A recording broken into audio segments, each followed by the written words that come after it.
John Robb interviewing Clint Boon about the upcoming Inspiral Carpets tour. So it's been quite a few years since the last tour, Clint. So what made you decide to get back out on the road again? It happened really quickly because it's like by the time we step on stage in Northampton, it'll be 7 years and 4 months since the last gig. So the last tour we did was at the end of 2015. We went out with Shed 7, who we've always had a great relationship with them. And it was their tour where we were like the special guest support.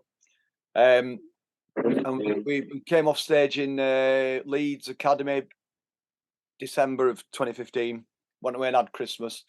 And the following year, through 2016, we were doing recordings of what would have become the next album. And then Craig, sadly, as you know, died at the end of November 2016. And it just had such a profound effect on us. That was pretty much the end of the band. You know, that's as I saw it. I personally didn't have any desire to do anything without him, and I know the others didn't.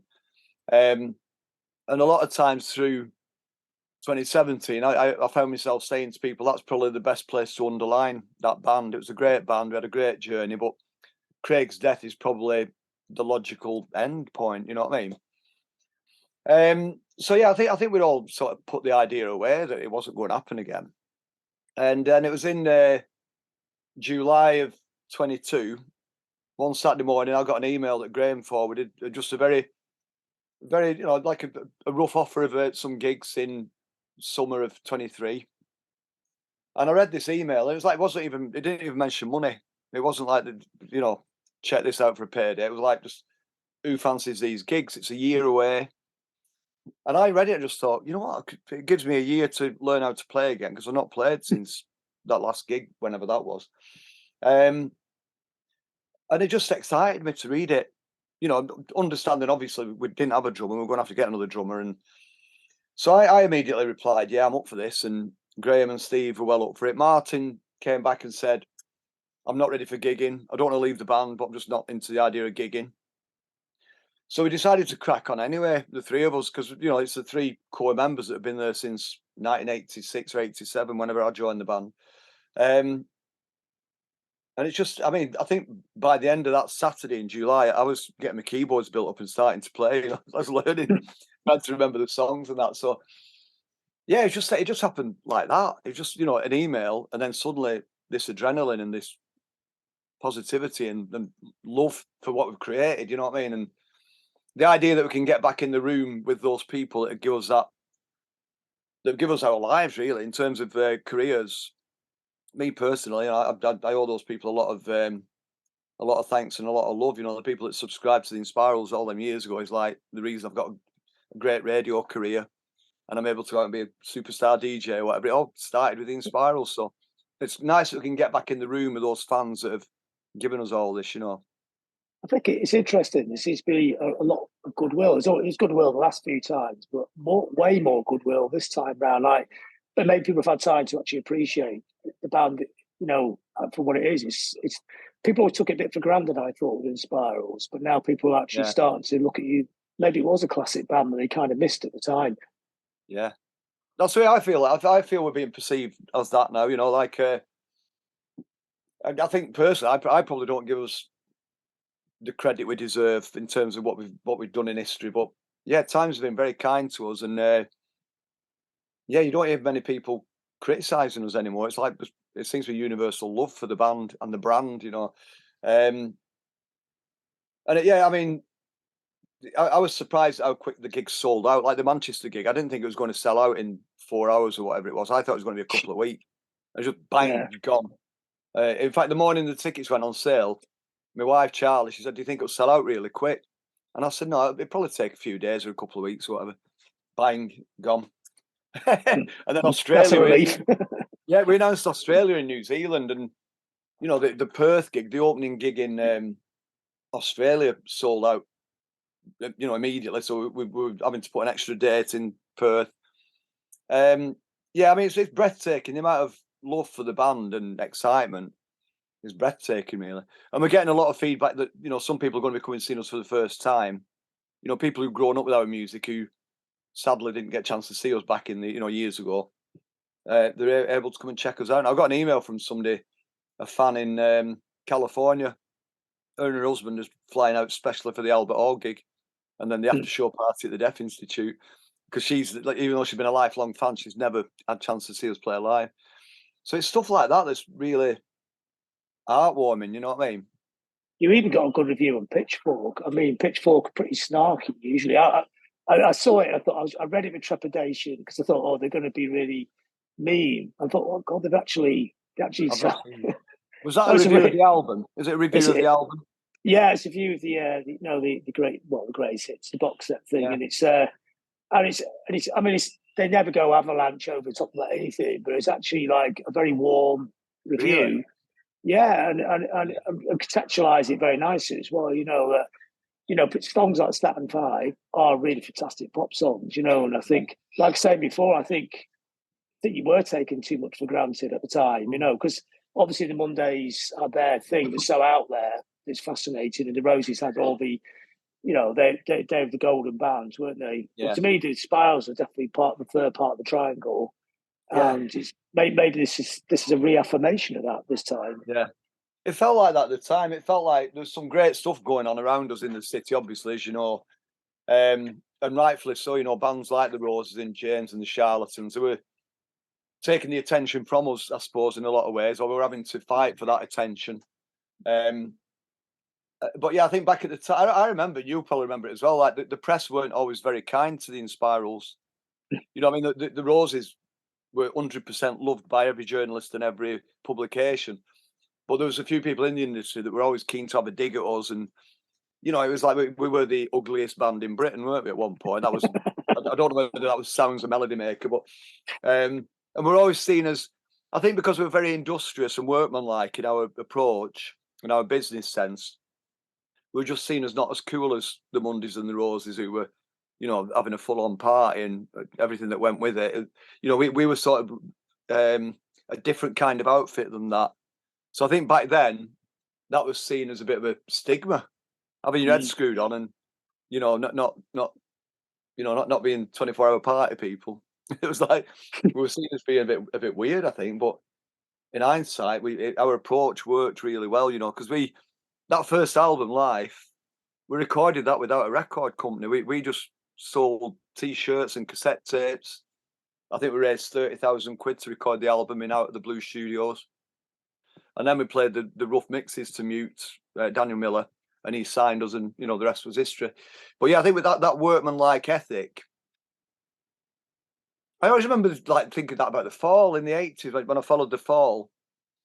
They were Mark Smith was very workmanlike in his sort of approach, wasn't he, and methodical, and I think we had a lot of that about us. And I think coming from working class, families in Oldham, where my mum and dad both worked in a cotton mill. They met in the cotton mill, and they bought a corner shop, and I think that sort of ethic fed through to all of us in the band, in the early incarnation.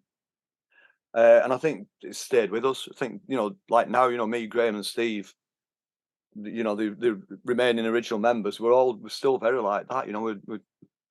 We're just wheeling and dealing to keep the band moving and get things back on the road. You know what I mean?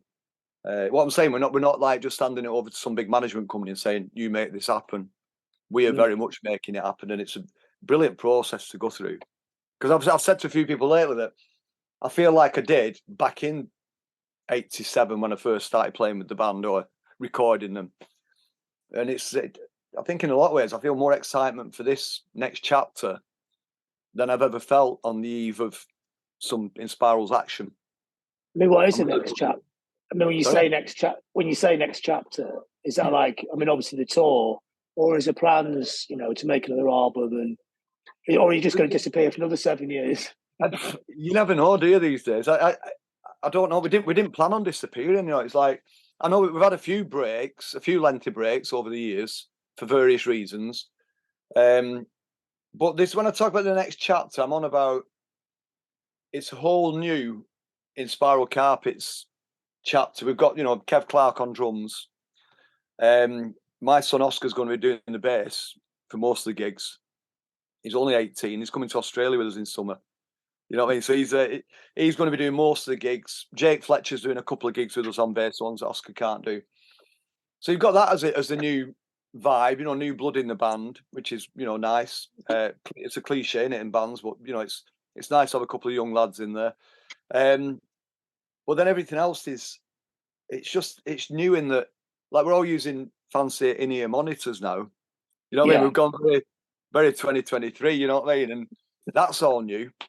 It's really exciting. It's just like, what a great opportunity.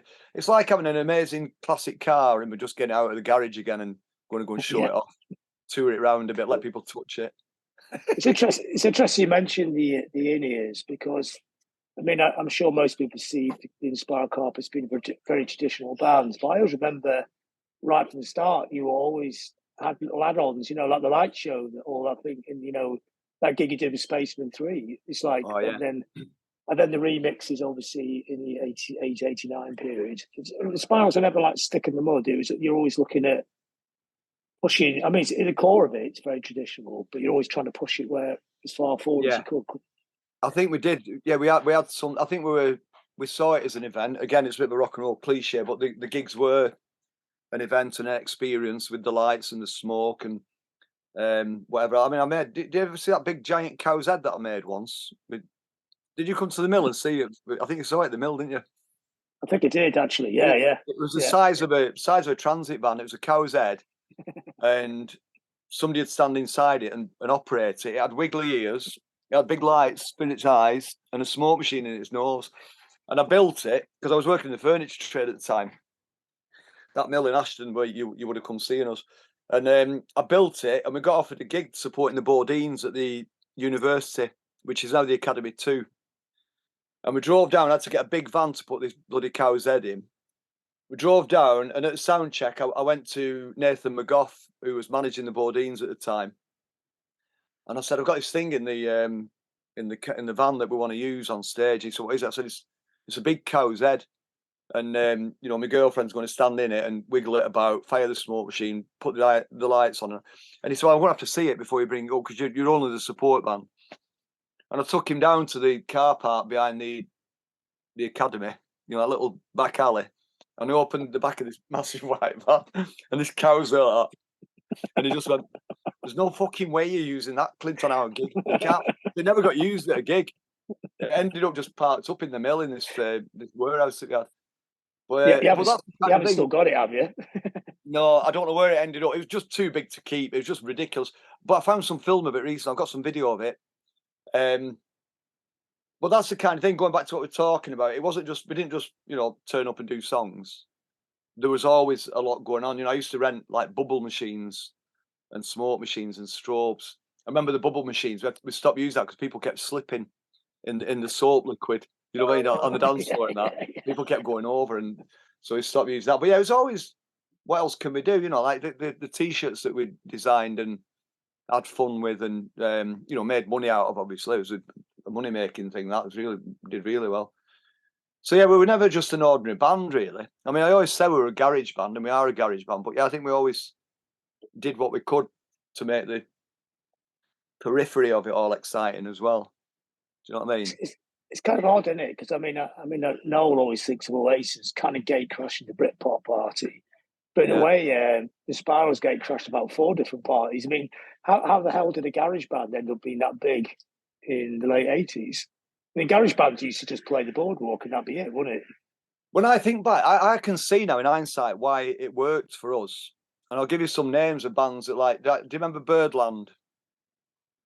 Really great band, retro, very 60s inspired, but because they all had the ball heads and the matching suits, and I think they all went blonde at the same time, didn't they? And it was very, very, it was just 100% throwback. Doctor and the Medics probably had a similar thing, but total looking back to the early 70s, late 60s, whatever. What we had me and I was particularly lost in that period, or stuck in that period. But in Craig, we had this young lad. He was only 14 when he joined the band, and he was like the first one in the band to bring in hip hop records and house records. He was really, really in touch with that new music, that brand new music. Hip hop was brand new, house music was brand new, and he brought elements of that into the performance. When you listen to his beats on songs like Joe, some of those early recordings, it was like he was as contemporary sounding as any drummer in the UK at the time. Probably more so, but probably more cutting edge than a lot of them. And I think that mutation of the 60s retro vibe and then the modern Beastie Boys beats was why we were as contemporary as we were retro at the same time. And then within the way we looked, you had me again. I had the Brian Jones haircut and the big gold medallion around my neck and the white jeans and the big pointed winkle picker shoes. Craig was Adidas top to bottom, you know what I mean? So again, you had that real, we were a real hybrid of several decades of music, I think.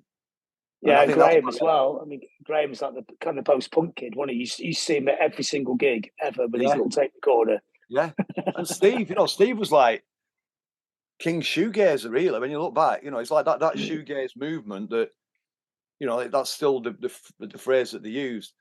He was a king of shoegaze in terms of the way he looked. He still is. When I see him now, he's just so iconically 80s in, the way he looks and the way he sings, his approach, his stage presence. He's not the kind of showman that's going to stick his foot up on a monitor at the front of the stage, because we've not got monitors there. We've got in-ears, haven't we?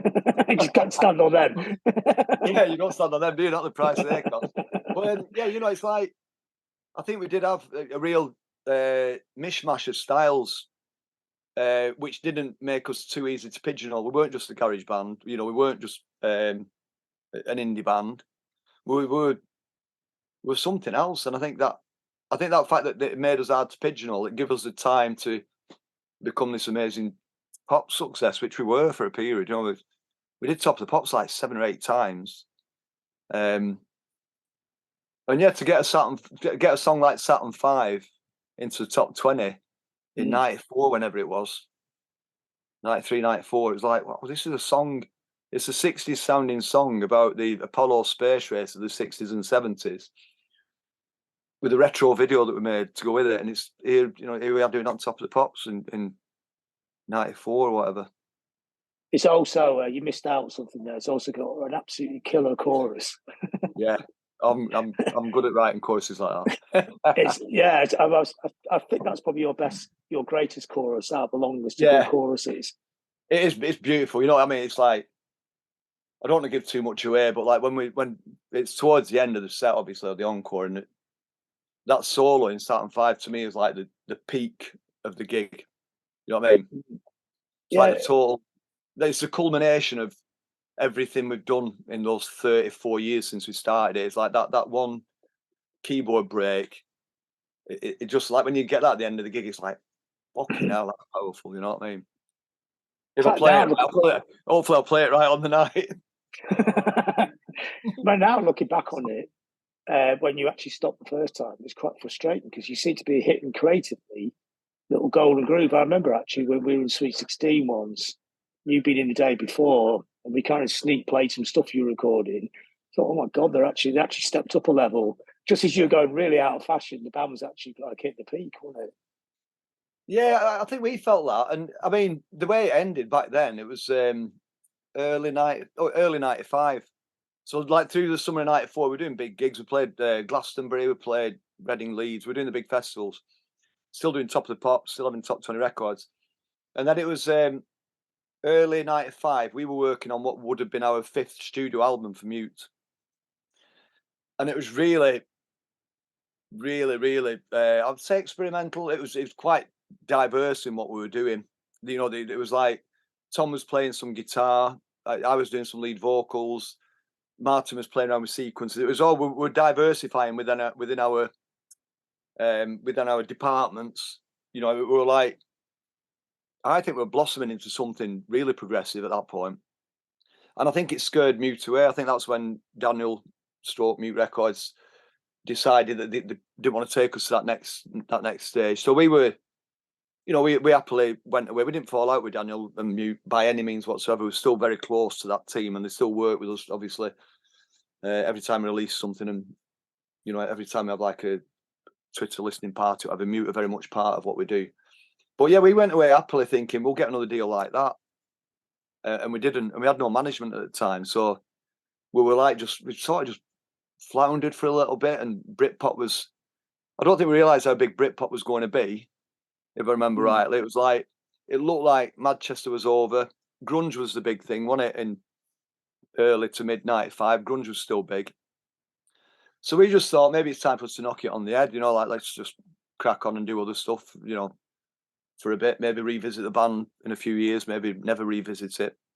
So it was a very amicable split. We just went off our separate ways, and then watching Britpop go like viral, seeing Oasis go from a bunch of lads from Burnish being on the front of the tabloids every day and suddenly having number ones. It's like, if we'd have stuck around, I think we'd have been a big part of Britpop, like the Charlatans were. Well, you were. You actually did have a foot in there, because I was thinking that, the Britpop series is on now, which we're both talking on. Yeah. So I was thinking, I did mention in the interview that you actually sort of bridged the gap. You were in the Manchester thing and the beginning of the Britpop thing, which was about '94, and it didn't seem like you were out of step with it at all, did it? Yeah, I think we definitely laid one of the cornerstones for Britpop. Not just in our sound, the kitchen sink dramas, as people call it, This How It Feels, but songs about space rockets, and there's a lot of colour in what we did. But I think the way we looked as well, we definitely had a lot of elements of what became Britpop. We certainly had the haircuts and the white jeans and the paisley shirts, and there was I think we were quite a mod band. I think when we look back, there was a strong mod element, I think, to what we were doing and how we looked. But yeah, I think if we'd have stuck around, I think we could have carried on for the next 10, 15 years, through Britpop and beyond. But I don't regret that we took that break back then. I mean, me personally, I benefited from stepping outside of it and getting into radio, getting into club DJing. I started the Clint Boon Experience, which was another band I had, which I got a lot of things out of my system that I couldn't have done with the Inspirals. It was quite cabaret. Some of it was quite kitsch, what the Clint Boon Experience was all about. So yeah, I appreciated that 9-year break that we had. But then when we reformed in 2003, that was exciting. That was a really nice moment for me. That I enjoyed that reformation. But yeah, it's all. I just look back on our journey. I'm just really thankful that we can still do it. All these years later, we're back out there, and the masses are buying tickets. The album's getting good reviews. It's a great album. Have you listened to it in its chronological order yet, John? Yeah, it's great. It's a great story. Yeah. I mean, when I listen to it, it's because we've had the two singers, obviously. It started off with Steve, then it's Tom, then Steve came back, obviously, in 2011 and 12. But what I love about the album is that it made me realise that when you're putting singles out, you don't automatically put out your best track as a single every time, because sometimes you might think, we've done a couple of upbeat singles. Let's put something out now that's a bit downbeat. All right, let's put out Biggest Horizon or whatever, which was an EP. It wasn't an album track.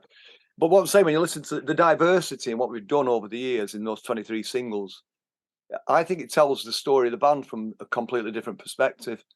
It tells the story of the band from the songs that we decided the public needed to hear on the radio to show where we're at the moment. So it's not 23 garage records. It's like there's punk. That Marquis Smith single, "I Want You." That's a punk record. You know what I mean? Yes, that's a man hit of them all. Yeah, the last single was "Let You Down" with John Cooper Clarke, which is it's like the Doors with this John Cooper Clarke monologue on it. So, and then Biggest Mountain, was a waltz in the style of Golden Brown, as one of our favourite bands, the Stranglers, and we sort of proper ripped them off for that tune. But yeah, so it's like that selection of songs, that 23 songs that we chose to put out over the years, is like, it's the story of the Inspiral Carpets in a way that I've never really seen it before. You know what I mean? And when I first listened to it in chronological order in one sitting, it was like, wow, this is pretty goosebumpy, this stuff. You know what I mean? I think there's something very classic British pop when you can tell the story of a band in its singles. Yeah. Not the albums, actually the singles. Yeah, like T-Rex will be without it getting boring, without it getting every song's the same. Which I think with some bands back catalogues of singles, you probably are going to get 20 songs that are actually quite similar to each other. Do you know what I mean? Are you one of those people who think, the 7-inch and the single was the prime currency of pop culture? Yeah, I was thinking about this today, that for most of my youth and adolescence, yeah, the 7-inch single was the thing that you lived for, wasn't it? And you'd own that record, and no matter how scratched it got, it was still, that was my copy of Everlasting Love by the Love Affair, and it always will be. And I've still got it. You know what I mean? And I think that I've always loved that. But I do love albums as well. I'm surrounded by albums, and I'm still a big fan of albums. So, but yeah, the 7-inch was such a defining item, or a defining artifact to our generation, and I don't think kids today can relate to it as much. I mean, I know music's easy to access, and there's no wrong with kids obsessing about Ed Sheeran and Lewis Capaldi or whatever, but that 7-inch single, the experience of getting that, ordering it, collecting it from the shop, for me, the early 1970s was like, there's nothing like it today. I don't think that it was something special. The whole world, that band and the listener was compressed into 2 minutes 40 of music. Yeah. It's just it's a great deal, isn't it? And you'd look at it and like, how does that sound? How does that groove with that diamond stylus? How does it know what a cymbal is and a backing vocal is? I still don't understand it. And no, I don't either. I don't want to understand it. Yeah, you're right. Yeah, absolutely. Yeah, because it could blow it for us, couldn't it? But it's just one of the most magical things in the world. A little diamond stylus, and it can break that groove down into a full orchestra. I mean, the whole even beyond that is completely magical and indefinable. It's like, even when you're writing a song and it starts to feel like a single, it's not that you can't sit down and write a single. Basically, it just comes. I guess that's like most songwriters will say that. Is that like with you? Is it like you sort of tinkering about the keyboard, going, that's quite a good little tune, and it kind of morphs into a pretty good song, and then suddenly it's a single. There's some magic dust appears from nowhere. I think with Saturn V, I knew, because I saw the rocket. I went to the Johnson Space Center in Texas, Houston, and I actually saw, as a sightseer, I saw the rocket laid out, and it just started coming to me immediately. And it was like one of the most influential tracks for this band was 96 Tears, ? And the Mysterians. So I saw this rocket, I'm thinking, right, I'm going to write a song about this. I'm going to do it in the style of 96. It's the same key as 96 Tears. It's the same notes, pretty much. And then, I think coming back on the plane back to Manchester after that trip was like where the song started coming to me. I started probably writing some of it down. And I knew it was going to be, I knew that there's a good chance this is going to be a pop single for the band. It's going to be one of our singles. Because by then we'd had hit records. We knew what a hit record felt like. So I think with Saturn V, I think I flew back knowing that I was about to write a song that was going to become a big single for the band, or a definitive Inspiral single. But yeah, sometimes, I mean, when I wrote This Is How It Feels, I didn't know that was going to be a single. I didn't even know whether it was going to be a record. I think I wrote it before we'd actually recorded the live album. I did, obviously. But and that was quite a down song. When I wrote that, I was feeling quite down about this, that, and the other. And I wrote this song just because that's how I felt in that moment. And it ended up, we recorded it. Fans loved it. It became a single. It became a hit. And here we are. That record's now, I think, 34 years old since I wrote it. And it's still out there every day, in the clubs even, on the football terraces. And it's a song that talks about, depression, suicide, infidelity. It's just it's a real dark song, and it's massive, isn't it? People sing it with glee on the terraces, But isn't that the brilliance of a great song? It can be up and down at the same time, and it can be a portal into life, and everybody relates to it, but people don't wallow in it. You can't synthesize that; it just comes, doesn't it? Yeah, I think so. Yeah, I think, I like to think that's the way that I've always written. I've never really sat down and thought, I'm going to write a hit single here. I've never done that. I think I probably could. I think part of me thinks I probably could if I needed to make a bit of extra money, go and do a bit of writing for pop artists or whatever. But I like the fact that I think our approach with the band is quite organic and natural. Natural. It's like, we're feeling this way. Let's write something that conveys that emotion. And to me, it was This How It Feels to Be Lonely.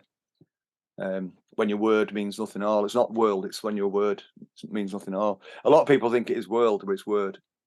Yeah, actually, world's pretty good. Yeah, it works. Like, I mean, yeah.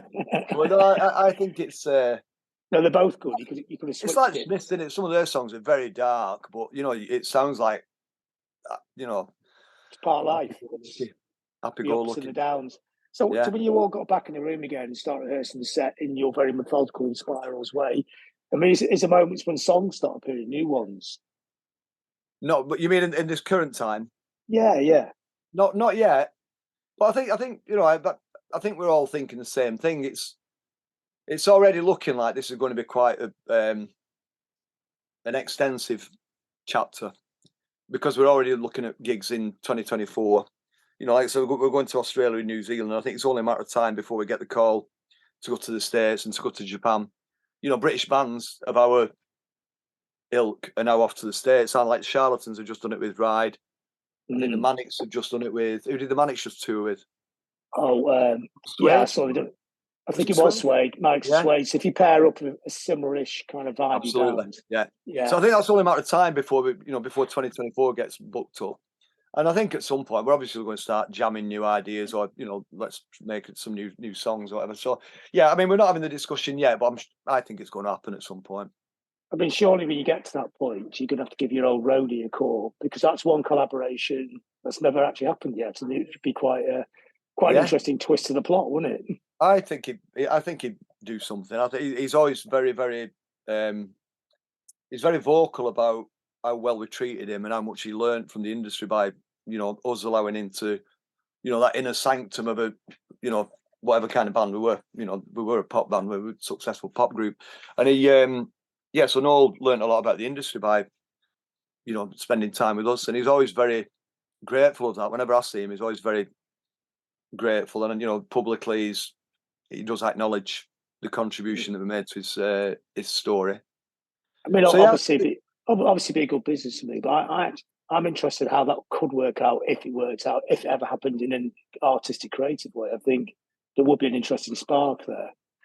yeah, it's not out of the question that might happen. You know what I mean? I can imagine. Liam's the same. I mean, Liam's still got a lot of love for the Inspirals because he remembers as Noel's younger brother when Noel was working with us as the roadie. Liam would tag along and sit in the dressing room, obviously, and drink our beer. He never just helped himself, though. He'd always wait until he said, "Do you want a beer, Liam?" He wasn't the Liam that became. He's quite quiet at the beginning and a bit sheepish if anything. The early days, but yeah, Liam again always gives me credit whenever I speak to him, for the radio or whatever, because I interview the boys still on the radio occasionally. But Liam's the same. He's always like, "Yeah, I'm sat there in that dressing room watching you on stage. I think I want to do that, and I want to do that. I'm a bit like him. I'm going to dress like that." He always gives us credit. You know what I mean? He always gives us credit. So yeah, it'd be nice to collaborate with Gallagher at some point. Where, yeah, what a nice story. So I mean, it'd be interesting sort of if you're going to keep the thing going, making the records, wouldn't it? Because sometimes you get these kind of weird, freaky things now where bands flying to the top 5 with an album after like 20 years, don't you? I mean, people don't get hit singles anymore. The singles chart is basically for 20-year-olds, isn't it? But the album chart does sort of have veteran bands in it. Well, the Cortinas had a #1 album with an album from 15 years ago that they No, we didn't get to. We got to number 3 the first time. We got to number 1 the second time. That's incredible, isn't it? And isn't it? And then the week after that, I think was it was #1 the week after that. The Yorkshire lads, wasn't it? They got no label, just had the second number. They just had a #1 album with the second album. I'm not sure the first one got to #1. Well, then the Lathams had just had a #1 album. So it's great for guitar music, isn't it? It is, and it's weird because people always say those kind of bands have all died out, gone. But every week I look at the charts and they're #1. Yeah, it's brilliant, isn't it? Yeah, it's a good time. It's a great time for guitar music. I think now this is. And they are quality bands. I mean, something like the Lathams, the guitarists. I mean, they're all great. Alex is a great singer, but Scott, the guitarist out of Lathams, I think he'll go down as one of the greats from the north of England, up there with John Squire and Johnny Marr. I think he's going to be seen as one of the greats. That fella, he's an amazing guitarist. But somehow in the middle of all this, that there should be your space as well. you can't construct the building, not be allowed into it. So yeah, you know what? I think, yeah, I think people, I think we'll. I mean, the Blossoms have asked us to support them at Castlefield Bowl, which is like brilliant. Because when they started out, one of their first UK tours was supporting us in 2014. So we've got a great connection then. But to get that gig, that's a sign that the new kids on the block, Blossoms, have got respect for what we are and what we've created over the years. So I think that's how it works in Manchester, though, isn't it? Surely the bands tend to all work. They're all mates, aren't they? Everyone. It's not like other cities are very competitive. It's not like that here, is it? I think I mean, it's like we're all still here. I mean, apart from the ones that passed away, obviously, but geographically, there's only the Gallaghers that moved away, really, and I suppose they had to because it was a time when they were working with creation.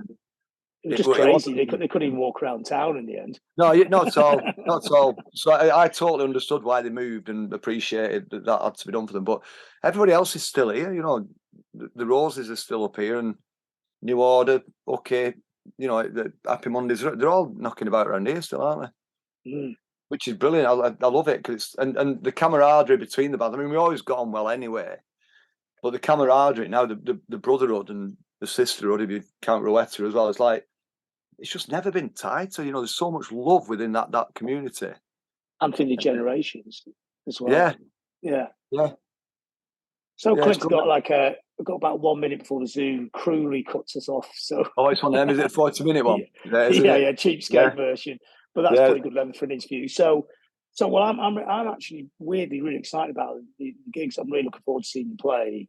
Yeah. I mean, it's always good, but I feel like more excited than before. I don't really understand why, but obviously maybe that's because the vibe are getting off you as well in the band.